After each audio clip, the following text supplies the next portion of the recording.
کسی عورت پر، کسی بچے پر تلوار مت اٹھانا، نہ درختوں کو کاٹنا اور نہ عمارتوں کو مسمار کرنا۔ عام مسلمانوں نے بھی انہیں رخصت کرتے ہوئے کہا، اللہ تمہاری حفاظت فرمائے اور تمہیں مال غنیمت کے ساتھ واپس لائے۔ ان دعاؤں کے ساتھ لشکر روانہ ہوا اور شام کی سرزمین میں پہنچ کر پڑاؤ ڈالا۔ اس وقت صحابہ کرام رضی اللہ تعالیٰ عنہم کو معلوم ہوا کہ روم کا بادشاہ شہنشاہ ہرقل 2,00,000 فوج کے ساتھ ان کے مقابلے کے لیے تیار ہے۔ اس کے علاوہ عرب کے نصرانی قبائل بھی چاروں طرف سے آ کر ہرقل کی فوج میں شامل ہو گئے ہیں اور ان کی تعداد بھی 1,00,000 کے قریب ہے۔ اس طرح لشکر کی تعداد 3,00,000 تک جا پہنچی تھی۔ ان کے پاس بے شمار گھوڑے، ہتھیار اور ساز و سامان بھی تھا۔ اس کے مقابلے میں مسلمانوں کی کل تعداد صرف 3,000 تھی اور ان کے پاس ساز و سامان بھی برائے نام تھا۔ یہ تفصیلات معلوم ہونے پر اسلامی لشکر وہیں رک گیا۔ 2 رات تک انہوں نے وہاں قیام کیا اور آپس میں مشورہ کیا، کیونکہ اتنی بڑی تعداد والے دشمن سے صرف 3,000 آدمیوں کے مقابلہ کرنے کے بارے میں سوچا بھی نہیں جا سکتا تھا۔ قدرتی بات ہے کہ صحابہ کرام رضوان اللہ علیہم اجمعین یہ سن کر پریشان ہوئے تھے۔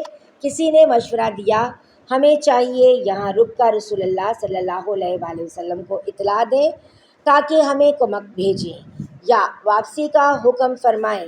اس پر حضرت عبداللہ بن رواحہ رضی اللہ تعالیٰ عنہ نے پرجوش لہجے میں کہا، لوگو، تم اسی مقصد سے جان بچا رہے ہو جس کے لیے وطن سے نکلے تھے؟ تم شہادت کی تلاش میں نکلے تھے۔ ہم دشمنوں سے نہ تو تعداد کے بل بوتے پر لڑتے ہیں اور نہ طاقت کے بل پر، ہم تو صرف دین کے لیے لڑتے ہیں۔ دین کے ذریعے ہی اللہ تعالیٰ نے ہمیں سرفراز فرمایا ہے۔ اب یا ہمیں فتح ہوگی یا شہادت نصیب ہوگی۔ یہ پرجوش الفاظ سن کر صحابہ کرام رضی اللہ تعالیٰ عنہم بول اٹھے، اللہ کی قسم، ابن رواحہ نے بالکل ٹھیک کہا۔ چنانچہ اس کے بعد لشکر آگے روانہ ہوا اور یہاں تک کہ موتا کے مقام پر پہنچ گئے۔ اسی مقام پر رومی لشکر بھی مسلمانوں کے سامنے آ گیا۔ حضرت زید بن حارث رضی اللہ تعالیٰ عنہ نے رسول اللہ صلی اللہ علیہ وآلہ وسلم کا پرچم ہاتھ میں لے لیا اور دشمن کی طرف بڑھے۔ صحابہ کرام رضوان اللہ علیہم اجمعین ان کی قیادت میں رومی لشکر پر حملہ آور ہوئے۔ مسلمانوں نے زبردست حملہ کیا تھا۔ ادھر رومی بھی آخر 3,00,000 تھے، انہوں نے بھی بھرپور حملہ کیا۔ تلواروں سے تلواریں ٹکرانے لگیں، نیزے اور تیر چلنے لگے، زخمیوں کی آوازیں بلند ہونے لگیں، گھوڑوں کے ہنہنانے اور اونٹوں کے بلبلانے کی آوازیں گونجنے لگیں۔ اس حالت میں زید بن حارثہ رضی اللہ تعالیٰ عنہ پرچم اٹھائے جنگ کر رہے تھے اور مسلسل آگے بڑھ رہے تھے۔ ان پر جوش کی ایک ناقابل بیان کیفیت طاری تھی۔ ان کے ہاتھوں کتنے ہی رومی جہنم رسید ہوئے، آخر وہ لڑتے لڑتے شہید ہو گئے۔ اسی وقت حضرت جعفر رضی اللہ تعالیٰ عنہ نے پرچم لے لیا۔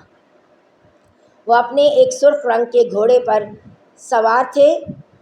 اب مسلمان ان کی قیادت میں جنگ کرنے لگے۔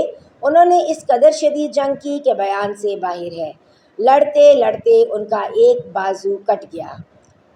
انہوں نے پرچم بائیں ہاتھ میں پکڑ لیا۔ کچھ ہی دیر بعد کسی نے ان کے بائیں بازو پر وار کیا اور وہ بھی کٹ گیا۔ انہوں نے پرچم کو اپنی گود کے سہارے سنبھالے رکھا اور اسی حالت میں شہادت کا جام نوش فرمایا۔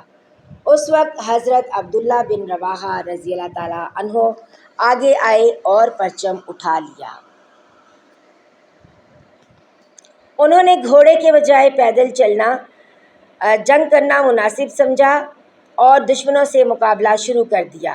انہوں نے بھی بہت دلیری سے جنگ کی۔ یہاں تک کہ شہید ہو گئے۔ اب مسلمان اور عیسائی ایک دوسرے کی صفوں میں گھس چکے تھے اور جنگیں گھمسان ہو رہی تھی۔ کافروں کی تعداد چونکہ بہت زیادہ تھی اور مسلمان صرف 3000 تھے۔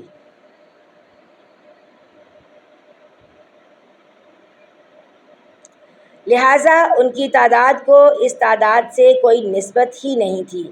اس لیے ان حالات میں بعض مسلمانوں نے پسپائی اختیار کرنے کا ارادہ کیا، لیکن اسی وقت حضرت عقبہ بن عامر رضی اللہ تعالیٰ عنہ پکارے، لوگوں، اگر انسان سینے پر زخم کھا کر شہید ہو تو یہ اس سے بہتر ہے کہ پیٹھ پر زخم کھا کر مرے۔ ایسے میں حضرت ثابت بن ارقم رضی اللہ تعالیٰ عنہ نے آگے بڑھ کر گرا ہوا پرچم اٹھا لیا اور بلند آواز میں بولے، مسلمانوں، اپنے میں سے کسی کو امیر بنا لو تاکہ پرچم اسے دیا جا سکے۔ بہت سے صحابہ پکار اٹھے، آپ ہی ٹھیک ہیں۔ یہ سن کر وہ بولے، لیکن میں خود کو اس قابل نہیں سمجھتا۔ ان حالات میں سب کی نظریں حضرت خالد بن ولید رضی اللہ تعالیٰ عنہ پر پڑیں۔ سب نے انہیں امیر بنانے پر اتفاق کیا۔ یہ بھی کہا جاتا ہے کہ خود حضرت ثابت بن ارقم رضی اللہ تعالیٰ عنہ نے ہی پرچم ان کے حوالے کیا تھا اور کہا تھا، جنگ کے اصول اور فن آپ مجھ سے زیادہ جانتے ہیں۔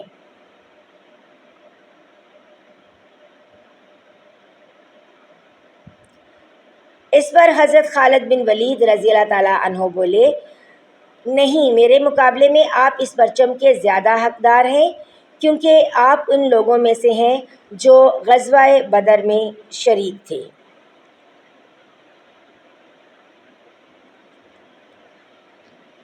آخر سب کا اتفاق حضرت خالد بن ولید رضی اللہ تعالیٰ عنہ پر ہو گیا۔ اب حضرت خالد بن ولید رضی اللہ تعالیٰ عنہ کی قیادت میں جنگ شروع ہوئی۔ ناظرین و سامعین، یہاں پر آج کا باب اختتام پذیر ہوا۔ اگر آپ ویڈیو دیکھتے ہوئے یہاں تک آپ پہنچے ہیں تو لائک اور شیئر کرنا مت بھولیے گا۔ اللہ تعالیٰ میرے اور آپ کے مرحومین کی بلا حساب مغفرت فرمائے اور انہیں جنت الفردوس میں اعلیٰ مقام عطا فرمائے، آمین یا رب العالمین۔ ملتے ہیں اگلے باب کے ساتھ، تب تک کے لیے اجازت دیجیے، دعاؤں میں یاد رکھیے گا۔ اللہ حافظ۔